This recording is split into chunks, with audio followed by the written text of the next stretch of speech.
Right now, the sentiment score for the defense topic is sitting at minus 0.13, with a momentum spike of plus 0.50 over the last 24 hours. This negative sentiment isn't just noise, it's a notable shift compared to historical baselines. You're looking at a potential pivot point in the sentiment landscape, with 19 semantic clusters indicating diverse angles of discussion. What does this mean for you?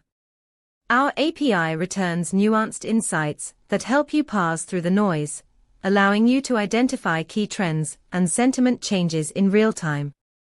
For instance, you could use this data to inform strategic decisions in defense contracting, identifying when to pivot your approach based on public sentiment. Ready to dig deeper? Check out our documentation at pulsebit.lojenterprise.com/docs.